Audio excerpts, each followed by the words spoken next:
Ayon sa mga datos, ang average age daw ng mga magsasaka sa Pilipinas is between 57 to 59 years old.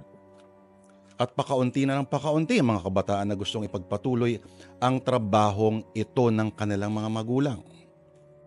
Ang maging farmer ay walang-wala sa radar ng listahan ng mga ambisyon ng mga musmus ngayon. Dahil ba sa walang glamour sa imahe ng taong balot sa putik ang paa sa gitna ng palayan? Dahil hindi gaya ng mga modernong hanap buhay, ang pagsasaka ay hindi maaring madaliin ang resulta. Kailangan ito ng pasensya dahil ang lupa ay may sariling ritmo at may sariling kalendaryong sinusundan nito mulang una pang panahon at hindi nagbabago. Mga kapatid, alam yan ang mga bida sa ating kwento ngayon. Sa Miyerkules na ito, isang bayan na itago na lang natin sa pangalang San Fabian dahil maaari din itong tumayong simbolo para sa maraming lugar sa Pilipinas kung saan ang mayamang lupain ay nanganganib maging mga kontinente ng konkreto. Simulan na natin sa Sana Lord ang isang drama tungkol sa pamilya, tungkol sa lupa, tungkol sa pagsasaka at ang tunggalian ng mga uri. At kung kaya bang malupig ng tunay na pag-ibig ang pagiging ganid. Ito na po. Simulan na natin sa Sana Lord ang dulang pinamagatang Wala ng Taniman sa San Fabian.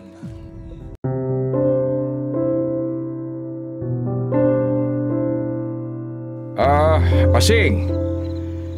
Aalis kami ni Janus ha. Naghihintay na siya sa labas. Teka, hindi ba masyado pang maaga? 4:00 pa lang na madaling araw 2 oras din ang biyahe. Papunta ron sa bilihan ng binhi. Kasama namin ang magkapatid na si Damian at si Celso. Ang owner jeep nila ang gagamitin namin. Sige. Mag-ingat kayo.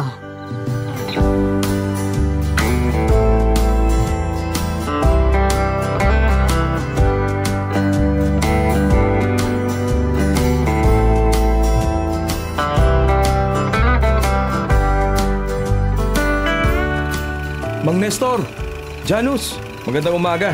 Sumakay na kayo. Magandang umaga rin, Damian. Mauna ka nang umakyat sa sasakyan, anak. Sige ho, tay.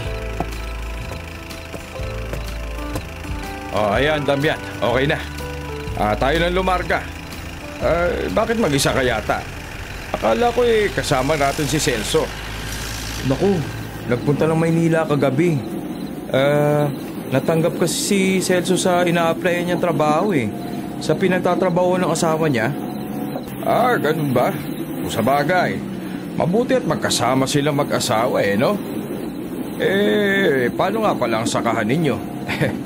Alam niyo naman kaming magkapatid na lang natitira dito sa probinsya mula nang pumanaw si tatay nung 1 taon. Kaya hanggat hindi pa ako naihahanap ng trabaho ni Ate Portia, ako muna ang bahala sa palayan. Iba na talaga mga kabataan ngayon, ano? Nakagaya mo. Mas gusto nang manirahan sa syudad. Kasi wala naman po akong pamilya rito sa atin At mas maalwan daw ang buhay sa syudad. Basta masipag ka lang. Lako, balitaan mo lang kaming mga kabaryo mo kung sakaling ibebenta mo ng lupa ninyo o kaya paupahan nyo. Sige po, Mang Nestor.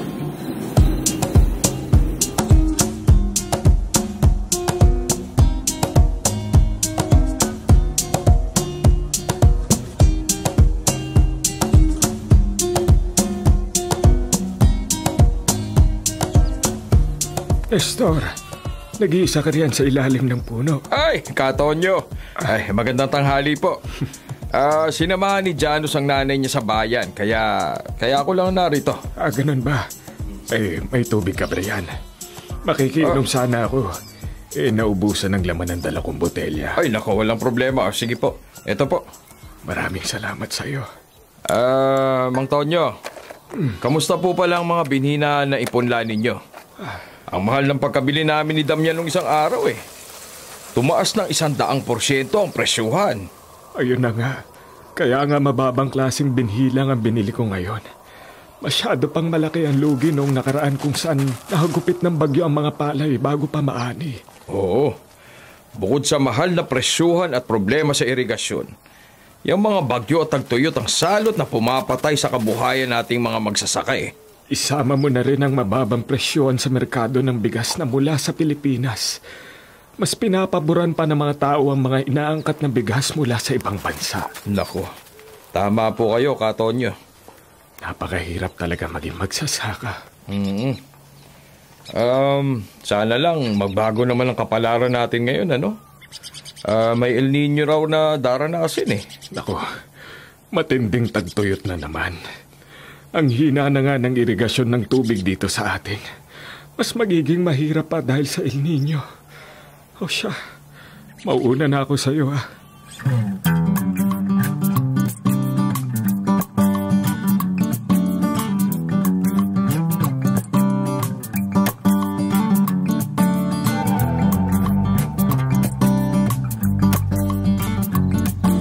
Janos, anak.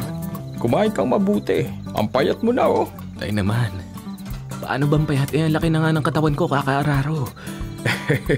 Nagpapasalamat ako na gusto mo pa rin ang pagsasaka kahit na ang ibang kabataan ay nagpupunta na ng syudad at doon na gusto manirahan at magtrabaho. Si tatay, nagdrama na naman. Ito lang naman ang alam kong gawin, tay. Hindi naman ako matalino gaya ni Janessa na nag-aaral sa Maynila. Isa pa, gusto ko po talaga ang pagsasaka. Kaya nga masaya kami ng nanay mo na narito ka pa rin nakasama namin.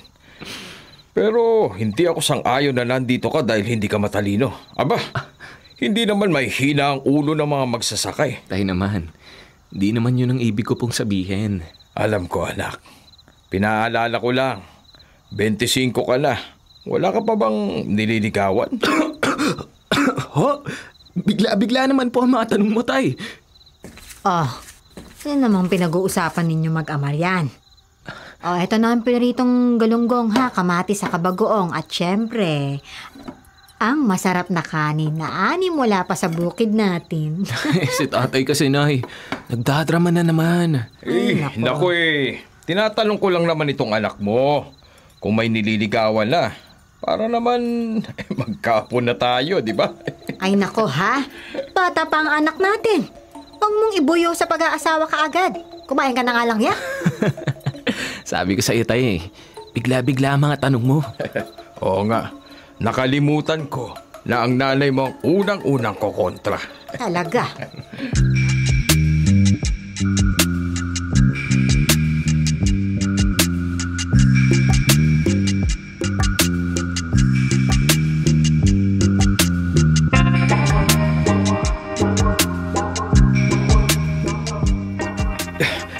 Mang Nestor! Oy, Damian! Bakit humahangos ka? Anong nangyari? Nabalitaan niyo na po ba yung gulong nangyari kina Mang Dado kagabi? Si Dado? Na nagsasaka doon sa lupa malapit kina Tonyo? Opo, siya nga ho. Bakit? Anong gulo ba yun? Kasi ganito po, isang buwan na pala silang pinapaalis doon sa bahay at lupang sinasakahan nila. Kagabi ang taning. Kaso, hindi pa sila umalis kaya't nagkagulo. Ha? Bakit sila pinaalis? Hindi ba kanila naman yon? Namana niya pa sa mga magulang niya yun hindi na raw po silang may-ari nun. Dahil nailit na raw pala yun. Kasi yung mga magulang ni Mang Dado, nung nabubuhay pa ang mga ito. Dumating ang totoong may-ari? Oo. Nagdala pa nga ng mga tauhan na mukhang goons. Nasa ospital daw po si Mang Dado ngayon dahil sa gulping inabot sa mga tauhan ng may-ari nito nang manlaban siya.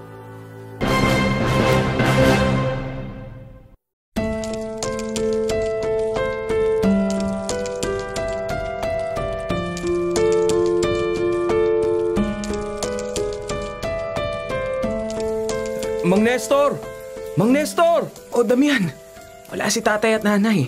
Pinuntahan nila sa Maynila si Janessa. Graduation kasi sa kolehiyo ng kapatid ko bukas. Naku, kailan daw ang balik? Sa 1 linggo pa Kasi susulitin nila ang pamasahe. At dalawin na rin nila ang pinsan ni nanay doon sa Maynila. Bakit parang balisang-balisa ka? Meron bang problema? Kasi alam mo naman yung tungkol sa lupa ni Mang Dado, di ba? Oo nga, nabanggit ni tatay sa amin ni nanay. O bakit? Ano ba nangyari? Sabi kasi ni Mang Dado, ang nakabili pa lang ng lupa nila sa bangko, ang may-ari ng isang malaking land developer, ang 5M Realties. Parang narinig ko na nga yung pangalan na yan. Yan ba ang developer ng subdivision sa kabilang bayan? Oo. Nang makita na may-ari ang lupa ni Mang Dado na isa sa pinakamalaking lupain dito sa atin, nagandahan daw sa baryo natin at dito gustong magtayo ng bagong subdivision. Ha? Ang dami sakahan dito sa atin ah. Mas marami pa ang bukarin dito kaysa doon sa kabilang bayan. Kaya nga asahan na natin na magkakagulo rito sa lugar natin kapag nabalitaan na ng lahat na magsisimula ng bumili ng lupa ang land developer.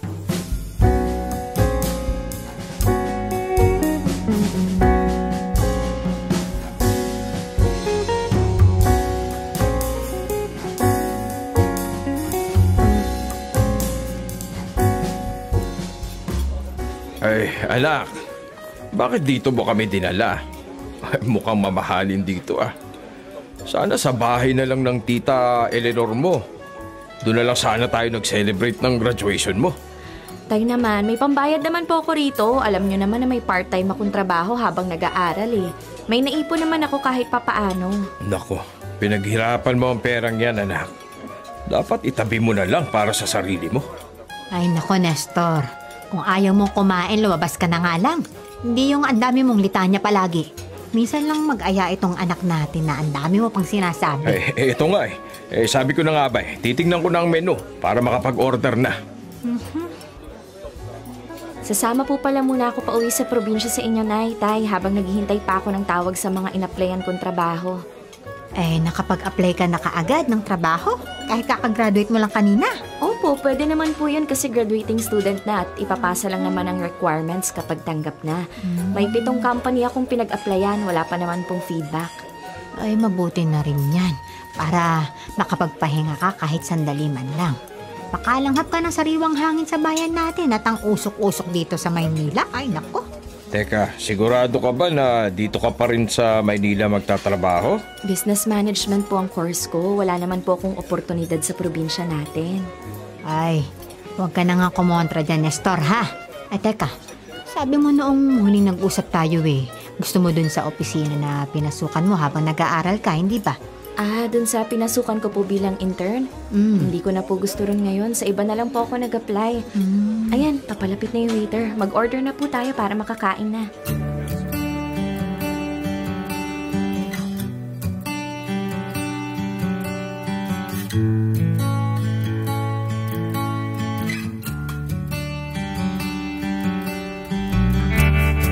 Kuya Janos! Oy, pangit! Andito ko na ulit. Payakap nga sa kapatid kong parang pumayat yata ng gusto. Kadiri, kuya. Ayoko yumakap sa'yo. Pawisan ka kaya. Saka hindi ako pangit Ako yata ang nanalo sa pageant sa college namin last year. Last year pa pala. Ang arte mo naman na ngayon. O yan, pairan pa kita ng pawis ko Yak! Kuya naman Biro lang. O ito na, pupunasan ko na. Huwag na, ako na lang. Tara na sa loob. May pasalubong ako sa'yo. O siya, sige. Susunod ako. May sasabihin lang ako kay na tatay Bilisan mo, kuya Oo na. Ay, nako, excited ng kapatid mo. Ikaw naman dyan, nakasambakol yung mukha mo. Ano po, Nay? Ano po, Tay? Kaawaan ka ng Diyos. Ano bang sasabihin mo, anak, at hindi ka makapaghintay? Nag-message po ako sa inyo at tumatawag nung 1 linggo Ha? Naku itong kapatid mo nanakawan ng cellphone. Hindi ko kabisado ang numero mo rito at ang number kong naiwan dito sa bahay, kaya hindi ka namin naabisuhan. Iba na ang number niya ngayon. Yun na nga po naisip ko. Na baka may nangyaring masama kaya hindi ko kayo matawagan. Tinawagan ko naman si Tiyang. Nakaalis na raw kayo. Ay, namasyal kasi kami ng kapatid mo sa Baguio. Imbes na kina Eleanor lang. Kayo na nga lang mag-ama mag-usap. Papasok na ako sa loob, ha? Tay, nagkakabentahan na po ng lupa rito sa atin. Si Damian, nauna nang magbenta. Kung sino pa ang inaasahan kong tutulong mangumbinse sa mga magsasaka, siya pa palang mauunang sumuko. Teka sandali. Ano bang sinasabi mo? Ang mga developer ng subdivision sa kabilang bayan dati, Tay. Itong lugar naman natin ang pinupuntirya. Nagsimula sila kay Mang Dado. Ngayon si Damian. Ang iba yata ay gusto na rin magbenta ng lupa. Tay, kailangan ninyo makausap ang mga magsasaka. Nako. Isang linggo lang akong nawala ang dami na kaagad nangyari rito.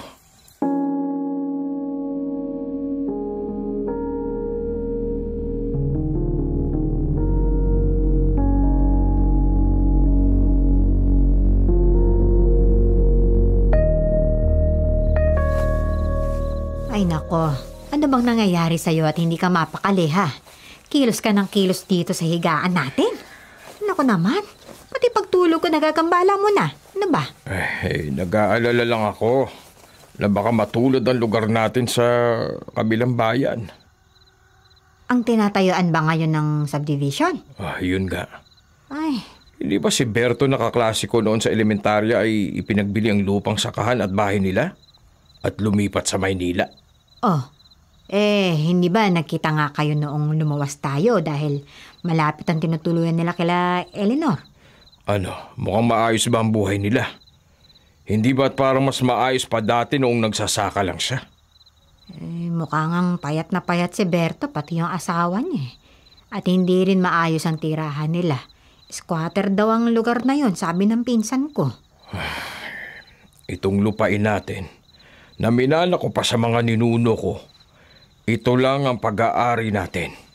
Kapag nawala ito, para na rin tinalikuran ko ang ilang henerasyong pinagpaguran ng angkan naming mga magsasaka. Hindi naman natin ibebenta itong lupa at sakahan na. Ano bang kinakabahala mo dyan? Dahil kapag ang buong baryo ay pumayag na magbenta ng lupa, kahit maiwan pa tayo rito, wala rin tayong ibang magagawa. Mas mainam na magkaisa tayong lahat sa isang layunin lamang. Isang layunin na hindi ibenta ang mga lupang ating sinasaka, ganon? Tama. Hindi dapat makuha ng developer ang mga lupa rito sa lugar natin.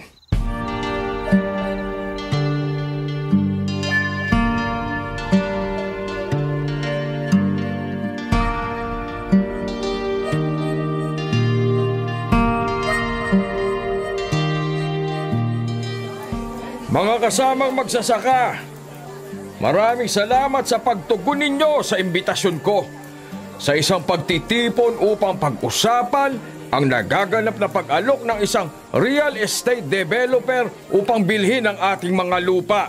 Nestor, aminado naman ako na nakakasilaw ang alok nilang halaga. Hindi lang ang sakahan lupa ang gusto nilang bilhin, kundi pati ang tinitirikan ng ating mga bahay. Katonyo, para tayuan ng subdivision ng buong lupain ng San Fabian, ang gusto ng land developer na 5M Realties ay mabili nila lahat kasama na mga tinitirikan ng mga bahay natin na ilang henerasyon nang naipasa ng ating salinlahi. Tama si Janos. Ilang henerasyon na ang mga lupain natin dito. Hindi lang ang sakahang lupa, kundi pati ang kinatitirikan ng ating mga bahay. Nestor, sabi ng developer ay sasapat naman sa ibabayad nilang halagang lahat ng gastusin sa paglipat ng mga kagamitan.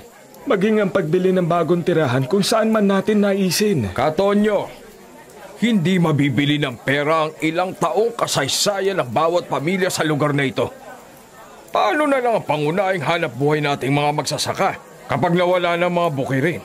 Matanda na ako. Kaya gusto ko na rin mamahinga sa pagsasaka. Pero hindi lahat na magsasaka ay ganun ang gusto. Kagaya ko, gusto ko ang pagsasaka at may ligayang naidudulot sa akin tuwing darating ang panahon ng anihan. Pero maraming sakuna gaya ng bagyo, tagtuyot at mga pesting pwedeng sumira ng palayan. Nakakapagod na rin magsaka kung napupunta lang sa wala ang lahat ng pagod natin kapag may sakuna. Damian, parte ng pagsasaka ang mga suliraning iyon. Dahil ang basama yun ay susuko na natin ang ating kabuhayan. Marami pa tayong ibang pwedeng pagkakitaan, Janos. Di ko kayo madidiktahan kung anong gusto ninyong paniwalaan. Ngunit sana maisip din ninyo na kapag nawala ang pangunahing hanap buhay ng lugar natin, ano na lang ang mabigas ng mga karatig bayan? Saan sila kukuha ng isasaing? Nag-aangkat naman ng bigas ang gobyerno mula sa ibang bansa. Hindi naman talaga nila tayo kailangan. Ako ang pinakamatandang magsasaka rito. Sa akin kayo makinig, mga kasama. Katonyo! Ibenta natin ang lupa natin. At lahat tayo ay maghahanap buhay na malayo sa mainit na sikat ng araw. Walang putik at lupa sa mga kamayat. Katonyo! Tay! Nimatay po si Katonyo! Janos, pakitawag mo ang nurse. Diyan sa kabilang gusali, sa center. Bilisan mo!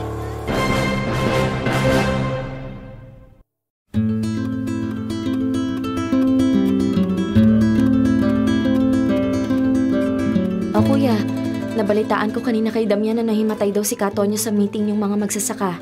Ano na? Si Katonyo nasa center pa. Na-high blood daw kaya nahimatay. Bawal na pala kasi sa kanya mapagod. Nasabi na rin kanina ni Damian. Akala ko naman may iba ka pang ibabalita. Yan si Damian. Lahat na lang ng balita rito sa atin, sa kanya galing. Napaka-chismoso talaga. Minsan nagtataka na nga ako kung lalaki ba talaga yun. Hindi mo ba napapansin, kuya? Ano?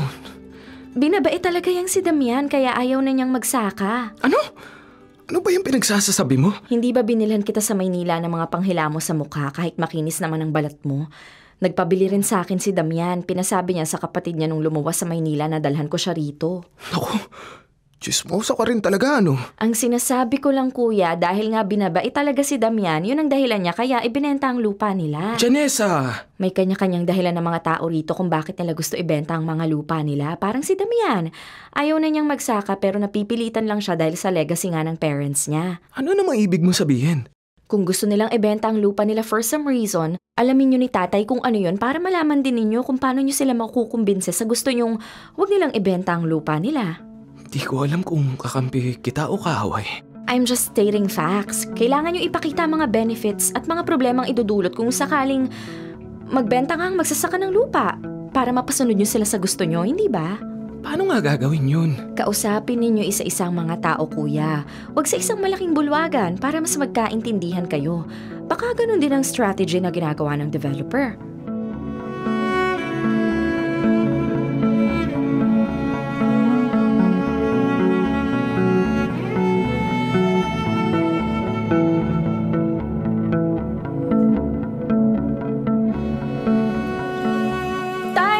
Sinama rito sa kubo natin sa may palayan, ang init-init. Para maarawan ka naman. Lagi ka na lang nagkukulong sa bahay Puro ka cellphone. 4 na araw ka na rito. Hindi ka man lang lumalabas ng bahay. Paano naman maaarawan yan, Tay? Ang laki ng payong tapos may dala pang electric fan na maliit. Pagka-arte-arte. Maarte? Nakikisilong ka naman sa payong ko. Huwag kang tatapat dito sa electric fan kundi baterya kapag nainitan ka, kuya, ha? Kayong dalawa. Kung magbabangayan lang kayo, umuwi na kayo pareho. Ikaw kasi. Tayo, dumidila pa si kuya. Parang hindi 25 anyos kung umasta. Ay, nako. Talaga naman, Tay, may ba nga tayo? Sabi ni Damian, pupunta raw dito ang anak na may-ari ng land developer para kausapin tayo sa offer nila. Tayo na lang ang hindi nakakausap. Janos, sabihin mo, wala akong interes na makipag-usap sa kanila.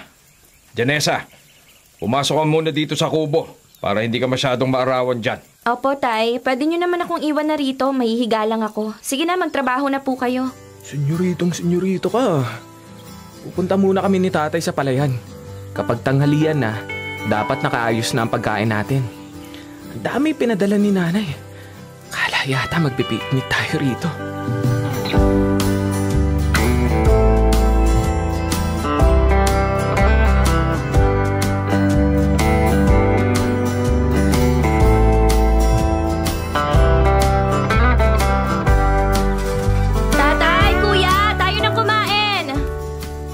Naihanda ako ng pagkain dito sa labas ng kubo.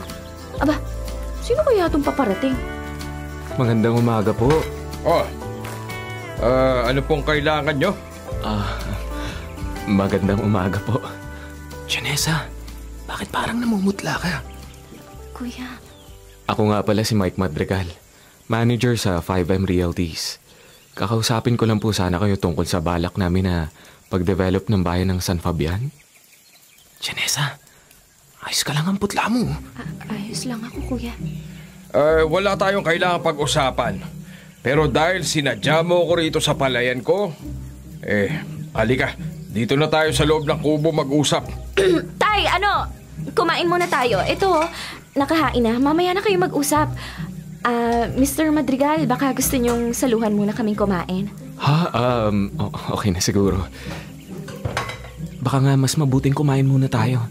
Nahihilo na sa gutom si tatay kanina. Mr. Madrigal, wag ka na mahiya. Kumain na po muna tayo. Salamat. Saan po pala ako pwede maghugas ng kamay? Dun sa poso sa may likod, samahan ko na kayo.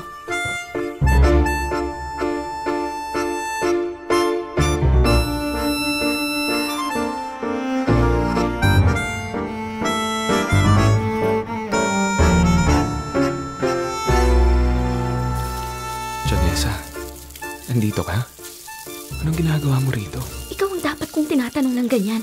Anong ginagawa mo rito? Sinusundan mo ba ako? Hindi ko alam na taga rito ka. Maynila, address mo sa record mo sa opisina. So, hindi mo talaga alam? Hindi talaga, promise. Pero bakit hindi mo sinasagot ang mga tawag ko? Ngayon, hindi na talaga kita makontak. Nagpalit ka ba ng number? Ayoko na makipag-usap sa mga manlulokong kagaya mo. Umalis ka na rito sa lugar namin, wala kang mapapala rito. Hindi nga kita niloloko. Ilang beses ko ba dapat sabihin sa'yo? Nagpanggap ka na empleyado lang sa kumpanya nyo. Hindi mo sinabi sa akin na kayo palang may-ari tapos ngayon nandito ka? Ikaw pang nag-aasikaso sa pagbili ng mga lupa rito. First of all, hindi kita niloloko. Hindi ko lang talaga pinapaalam sa opisina dahil ayoko mag-iba ang trato nila sa akin. Hindi ko matanggap na pinaikot mo ko. Nang syota ka ng intern tapos ikaw palang may-ari ng opisina? Ganun mo. Sa tatay ko nga yun. Hindi sa akin. Tauhan lang din ako. Saka mahal talaga kita. Hindi kita syota. Girlfriend kita. Ex-girlfriend. Ayan na, malinis na ang kamay mo. Bumalik ka na dun sa kanila at baka magtaka pa sina kuya at tatay. Mauna na ako. Janessa!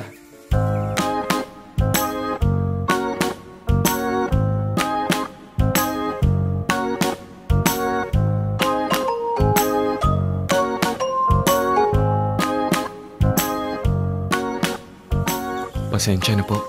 Natagalan na ako sa poso. Upo ka na para makakain. Salamat. Hindi pa pala tayo magkakilalang lahat. Mike na lang ang itawag ninyo sa akin. Ako si Janus. Ito naman tatay ko ay tawagin mo na lang na Mang Nestor. Ito naman ang kapatid ko, si Janessa.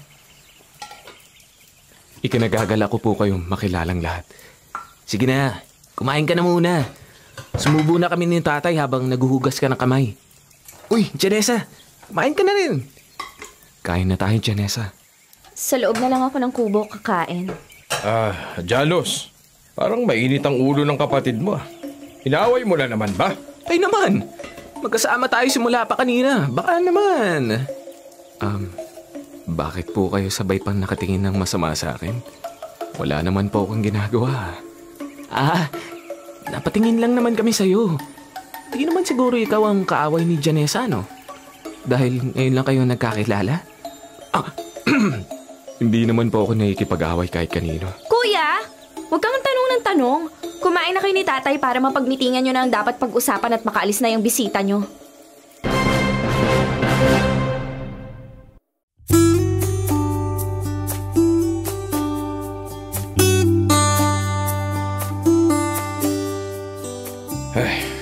Ano sa palagay mo, Janus? Mapagkakatiwalaan ba natin ang Mike Madrigal na yon? Mukhang maayos naman kausap pa. Sabi niya hindi naman niya pipilitin ng mga tao rito na magbenta. Hindi pa raw finalize ang plano ng subdivision. Nakadepende pa rin sa mamamayan dito. Pero kapag nagbenta ang 75% ng bayan natin, mas malaki raw ang tsansa na matuloy ang development. 3% pa lang naman daw ang nabibili nila. At pwede pa natin bilhin ng mga yun kung sakaling hindi matutuloy ang development ng lugar. Maganda ang proposal niya. Mukhang maayos naman kausap ang Mike na yun pa. At magalang din ang batang yon. Napansin ko. At di nag-alangan na sumalo sa ating pagkain kahit na lumaking mayaman, ano? Wow, kahapon lang gusto niyong isumpa yung developer. Ngayon naman parang close na kayo. Kanina ka pa nakasimangot dyan, Simula tanghali pa. Kapag nahipan ng hangin yung mukha mo, ganyan ka na habang buhay. Gawin niyo na ang payo ko. Mukhang ganun na nga ang estilo niya dahil pinuntahan niya tayo sa bukid kanina. Malamang, ganun din niya nakumbinsi ang ibang nagbenta. Naglatag pa siya ng mga benepisyong matatanggap natin kapag... Gawin niyo na nga lang yung suggestion ko. Huwag niyo nang i-analyze ang ginagawa ng kalaban. Ba naman, kuya? Sayang oras, galaw-galaw. Ay, nako. Kayo nga muna magkapatid ang mag-usap. Maglilinis muna ako ng katawan at magpapahinga saglit sa kwarto bago tayo maghapunan. Sige po, tay. Akala mo hindi ko nahalata na tingin ng tingin sa'yo ang mic na yun? Eh, baka nagandahan sa akin. Sa maganda naman talaga ako. Ang tagal ninyo sa may poso. Sobrang dumi ba ng kamay niya kaya ang tagal maghugas ng kamay? Chismoso ka rin, kuya, no? Wala akong sasabihin sa'yo. Papasok na rin ako sa kwarto ko.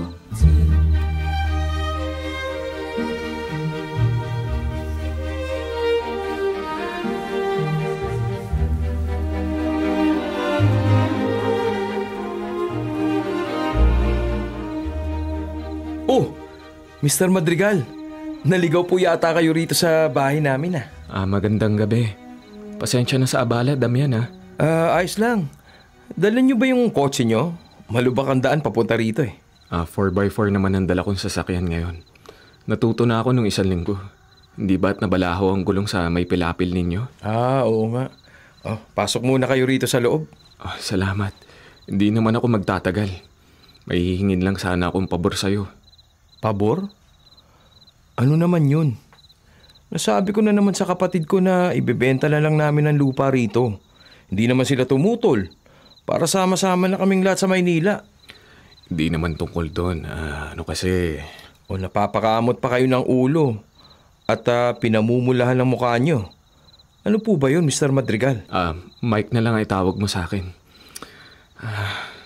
Si Janessa, hindi ba kakilala mo naman? Janessa. Si Janessa Quezon. Yung anak ba ni Mang Nestor? Oo, siya nga. Kilala ko yun. Kaklose ko rin sila ng kapatid niya. Ayun. Pwede ko ba makuha ang cellphone number niya? Teka. Tatawagan ko muna. Itatanong ko kung pwede. Wag mo na itanong kung pwede. Baka pwedeng ibigay mo na lang sa akin. Magkakilala naman kami ni Janessa sa Maynila. Tinan mo itong litrato namin bilang patunay. Patingin nga. Ito, tingnan mo. Oo nga no. Mukhang magkakilala nga kayo base dito sa mga pictures nyo sa cellphone. Teka, nobya mo ba si Janessa? Nakipaghiwalay siya sa akin noon 1 buwan. Pero hindi ako pumayag. So technically, kami pa rin. Naku, nakakaloka. Sige, ito, isave mo ang number. Tingnan mo na rito sa contact list ko pero wag mong sabihin na ako nagbigay ng number niya. Magagalit sa akin yun. Nako, salamat ng marami, Damian. Ay sige, ang sarap mo namang magpasalamat. May payakap ka pa sa akin. Ang bango ng pabango mo Teka, bitiwan mo na ako. Salamat uli Alis na ako. Maraming salamat, Damian.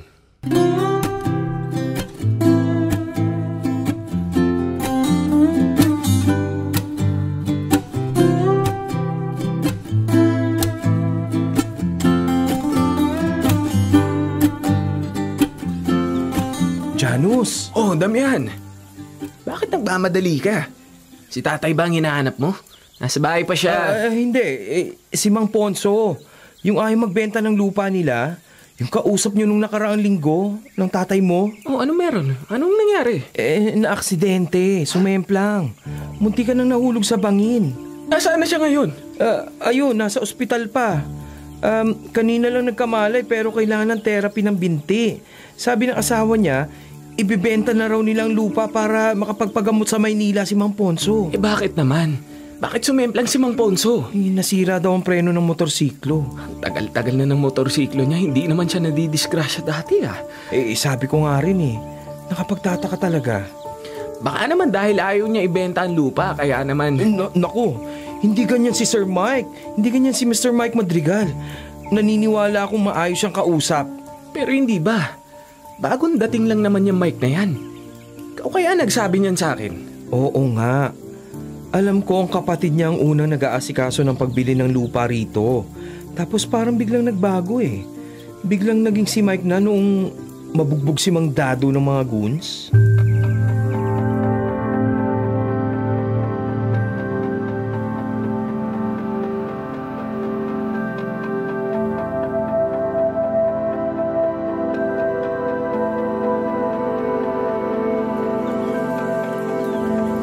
Kuya Dave, ano na naman ginawa mo? Hindi ba sabi ko huwag ka na makialam sa negosasyon dito sa San Fabian? Ano na naman ang pinuputak mo? Wala akong ginagawa. Hindi ako ang may gawa ng aksidente sa motor. Sinabi ko bang aksidente sa motor ay tinatanong ko? Ikaw nga ang may gawa dahil ikaw ang unang nagbanggit. Ay, nako. Kung gusto mong magpabida kay Papa, sige lang, go! Pero gusto ko mabilis ang resulta. Hindi ang ginagawa mo na nanunuyo ka pa ng mga magsasaka. Hindi lahat ng bagay na dadaan sa dahas. Kaya nga ako na lang nagpunta rito para wala nang masaktan. Tama na, kuya. Di naman talaga parte ng subdivision project itong San Fabian. Nako, alam mo Mike, alam mo namang hindi ako nag-iiwan ng trabaho eh. Kapag nasimulan ko na, tatapusin ko. Pinabalaan kita. Kapag may iba pang nasaktan, hindi na ako manonood lang. Ako na mismo ang makakaharap mo. Wow, tapang mo na. Kuya, alamin mo kaya muna ang tunay na dahilan kung bakit ka nandyan. Mike? anong ibig mong sabihin? Nalaman ni Papa ang relasyon mo kay Janessa Quezon. Sa tingin mo kaya papayag si Papa na malihis ka ng landas at mag-asawa ka ng maaga at anak pa ng magsasaka? Ano? Anong ibig mong sabihin? Oo. Ano, nautal ka bigla? Tama ka. Hindi nga parte ng plano yung San Fabian. Pero dahil natuklasan ni Papa na taga San Fabian ang nobya mo. Kaya boom! Biglang gusto niyang i-develop ang lugar na yan. para naman ano? Para mawala ang mga magsasakang Quezon sa bayang yan. At para kamuhian ka ni Janessa at ng pamilya niya.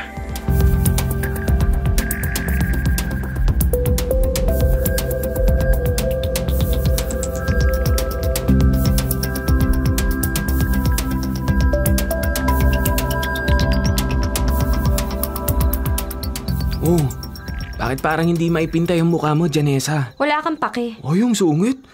Nag-LQ ba kayo ni Mike? Kuya, ano ba? Baka marinig ka ni nanay. Dapat talaga hindi ko na sinabi sa'yo eh. Hindi mo naman talaga sasabihin sa akin kung hindi ko pa nakita ang cellphone mo. Kunwari ka pang ayaw mo na dun sa tao. Inaabangan mo naman lagi ang text sa tawag niya sa'yo.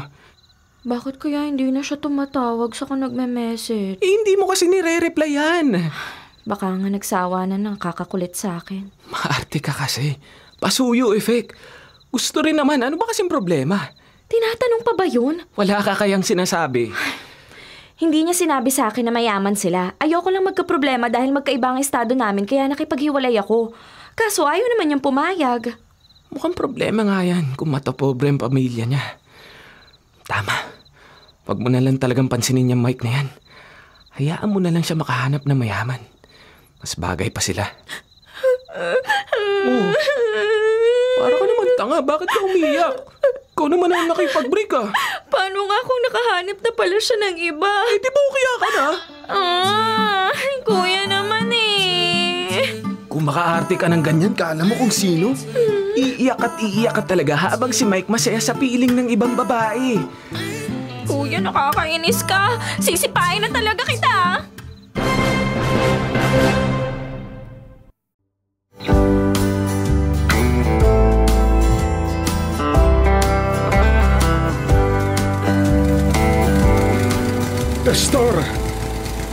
Estor! Ay, Katonyo. Ay, kamusta na po kayo? Sandali. Pupunta ako riyan. Huwag na kayong bumaba ng traktora. Nakita lang kita sa labas ng kubo nang dumaan ang traktora ko rito. Kasi inaantabayanan ko si Janus eh. Naibenta ko na nga pala ang lupa namin. Lilipat na kami sa Bulacan sa 1 linggo. Nakabili ng bahay doon ang panganay kong anak. Retirement home daw namin ang nanay nila. Mabuti naman po at may malilipatan na kayo kaagad. Maayos na po ba ang pakiramdam ninyo? Oo nga, mabuti nga at maayos na. Bawal na po pala kayong mapagod, ha? Oo, totoo yun. Pasensya ka na, ha? At hindi ko nasabi ang tunay na dahilan kung bakit ko ibinenta ang lupa. Bukod sa matanda na ako, bawal na ako mapagod. At wala namang ibang magtutuloy ng pagsasaka sa pamilya namin. Ano po palang balita sa iba nating kasamahan? Hindi pa nila ako binabalikan sa mungkahi ko na pagtulungan naming lahat ang pagpapaalis sa developer para hindi na bilhin ang ibang mga lupa rito eh. Ang alam ko lang, balak na ng iba na ibenta rin ang mga lupa nila. Ayaw nga lang nilang sabihin kung bakit pero may kutob ako na ginikipit sila ng developer. Ginikipit? Nabanggit ni Damian nung isang araw na parang ang sunod-sunod na aksidente ay gawa ng isa sa mga anak ng Madrigal. Sino po? Yung dating nagpabugbog kina Tato. Ang mas matandang anak yata.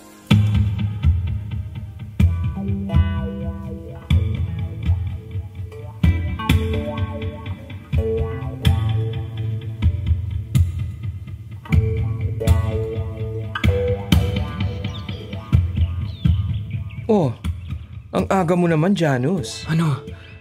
Nakausap mo na ba? Hindi ko pa nga nakakausap si Mike. Oh, bakit?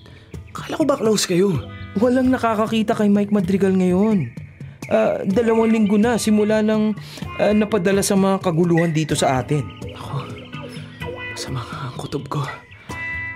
Kaya ang daming na-aksidente at nabubugbog na taga-baryo natin dahil lang Dave Madrigal ang nangangasiwa na naman ng pagbili ng mga lupa na magsasaka. Ang tanong, nasaan si Mike Madrigal? Bakit bigla naglaho na parang bula? Hinahanap na nga siya ni Janessa.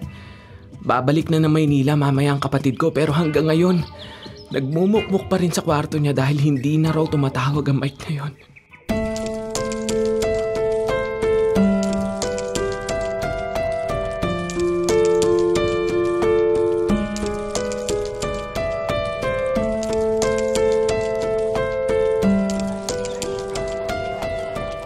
Tay, anong ginagawa natin dito sa barangay hall? May nakita kasi ako mga lalaking umaaligid sa bahay natin kagabi.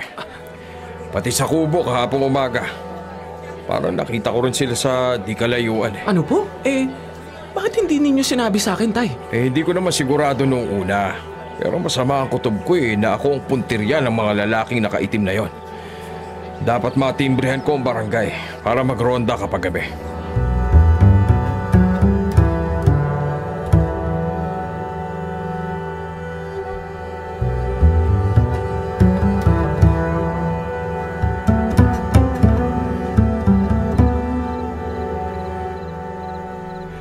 Janus!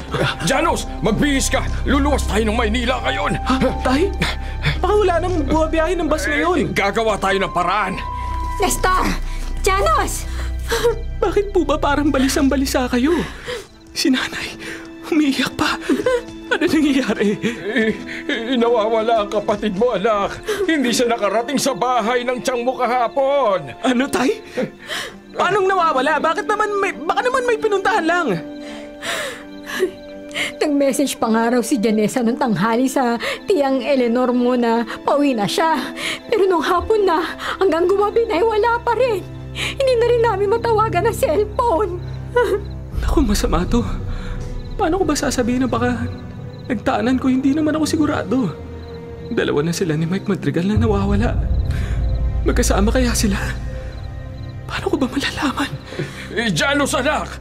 Bakit ka ba nakatulala pa riyan? Kumilos ka na! Aalis na tayo! Opo. Sandali. Kukuhanin ko lang ang cellphone ko sa kwarto, Tay.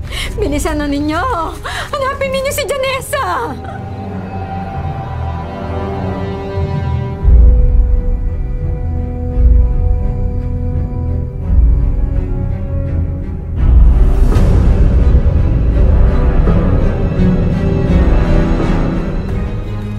Kotseng paparating. Sino naman kaya yan? Ayan, uminto na at may bumaba pa. Hindi ko lang maaninag dahil nakakasilaw ang ilaw ng sasakyan eh. Diyan lang po kayo, Tay. Lalapitan ko po. Diyan muna kayo sa may pintuan ng bahay. Mike Madrigal? Magandang gabi, Janus. Si Janessa sana ang sadya ko. Kala ko pa naman kayo ang magkasama. Ha? Alam mo ang tungkol sa amin? Oo. Ano? Magkasama ba kayo? Hindi. Ilang linggo na nga kami hindi magkausap dahil biglaan ang pag-alis ko. Saan ka ba nanggaling? Galing ako Amerika para kausapin ng tatay ko. Kababalik ko nga lang kanina. Ano? Tumiretso ako dito galing airport. Bakit? Yun na nga. Nawawala si Janessa.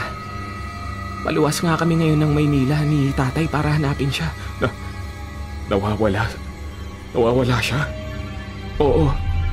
Mamaya ako na ikukwento pero nawawala po talaga siya. Janus, pwede bang maiwan na lang kayo rito? Ako na lang ang hahanap kay Janessa. Parang alam ko kung nasaan siya. Naku po, hindi po papayag si tatay. Kahit ako na lang ay sama mo. Ako na magsasabi na tayo na lang ang maghahanap. Sige, bilisan na natin. Tay, kami na lang ni Mike ang maghahanap kay Janessa. May iwan na po kayo rito kay nanay dahil iyak siya ng iyak. Baka magkasakit na naman siya kapag hindi nabantayan, ha? Tay. Pero... Sige na, tay. Mag-alala. May sasakyan si Mike at may matauhan siyang pwedeng tumulong. Kami na po ang bahala.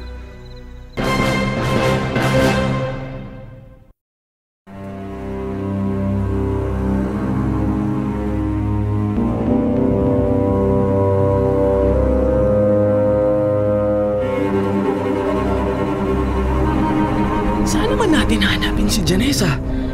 May tatawagan na ako. Huwag ka magsasalita kahit na ano marinig mo, ha? Ila-loudspeaker ko para marinig mo.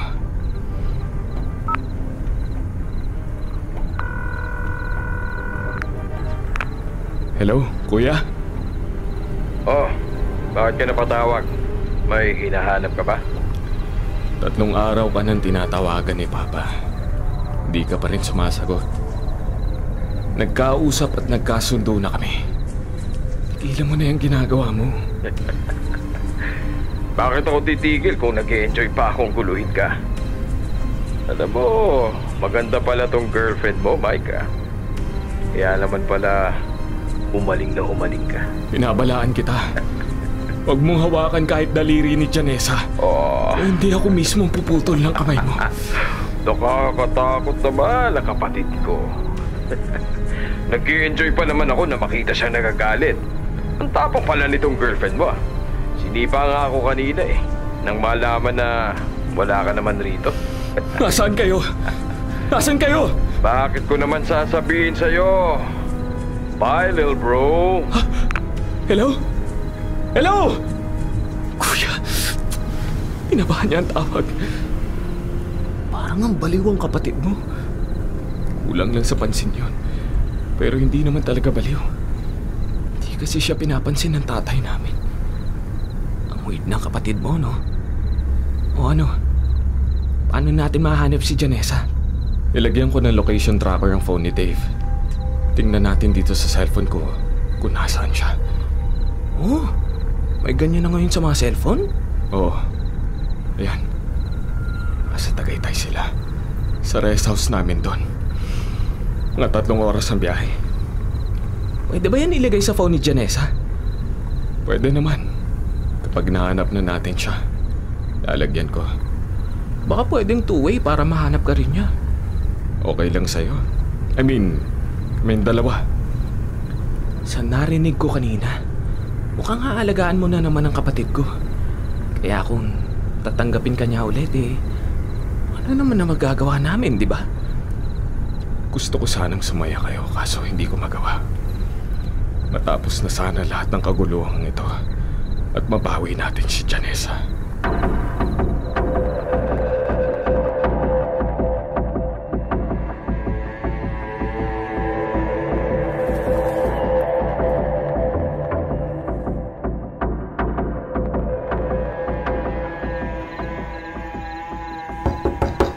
Dave! Alam kong gising ka pa. Bukas na bukas ang mga ilaw. Aba, Dave na lang? Wala ka ng paggalang sa akin 6 na taon ang tanda mo sa akin. Pero parang tumatanda ka naman ng paurong. Nasaan ang kapatid ko? Nasa loob. Huwag na nga kayong maingay. Pasok na. Sa loob na kayo mag-reunion. Kumakain ngayon si Janessa. Kuya, tigilan mo na to. Bakit mo ba kinidnap si Janessa? Hindi mo ba alam na ilang taon pagkakakulong ang parusa na? Hoy, teka Hindi ko kinidnap ang girlfriend mo. Kusa siyang sumama rito. Ang sinabi ko nandito ka. Ano? Ganun na rin yun. Niloko mo siya para sumama sa'yo. Ay, ang KJ nyo ni Papa. Gusto ko lang naman siya kilatisin Kasi sabi ni Papa, okay na raw sa kanya yung girlfriend mo. Ha? Anong sabi mo? Pati ang San Fabian. Nagawan mo na ng paraan para hindi na natin gawing subdivision. Bravo, Mike. Galing mo. Ba nagagawa ng pag-ibig no?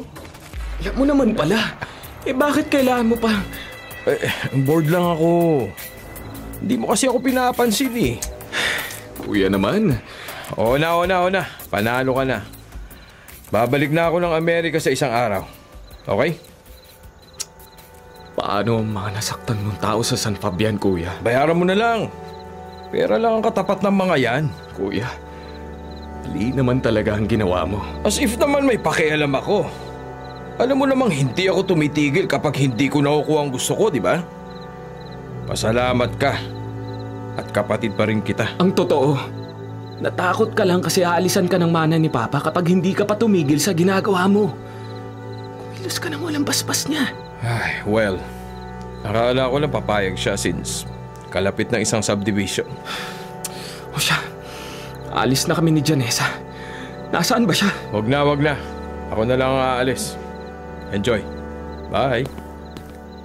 Kuya!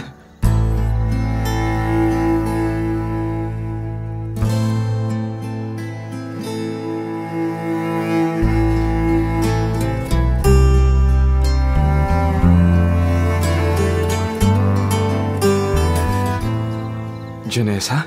Mike? Miss na kita. Nag-alala ako ng gusto sa'yo. Hep! Bitiwan mo ko. Kung makayakap ka, parang close tayo Sira ulo yung kapatid mo, sabi nandito ka, wala ka naman pala. Sira ulo talaga yon.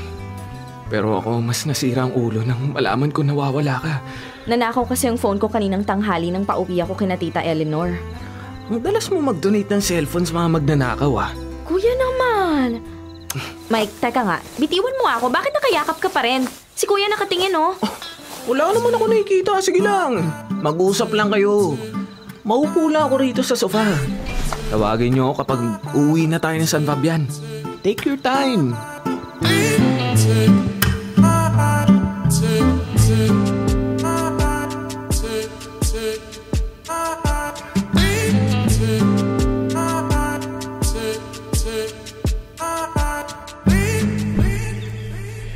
Janessa!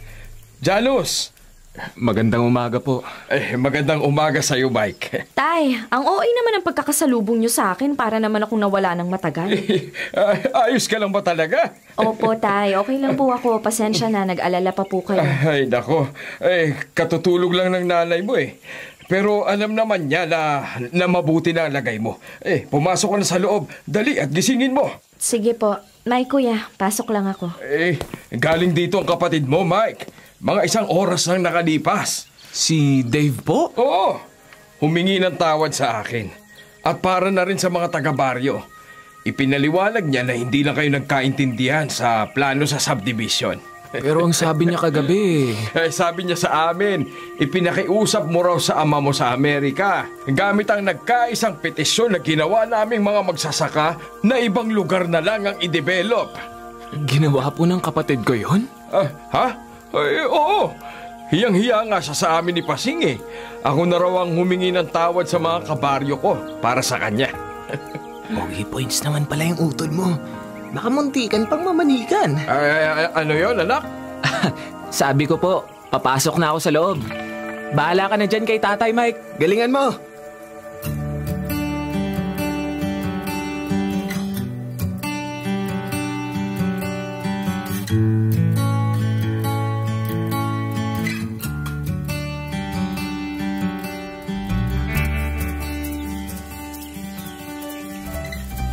ba ako niyaya rito, Mike? Porque pinayagan na ni tatay ang relasyon natin at naayos mo ng problema dito sa bayan kung san-san mo na ako dinadala.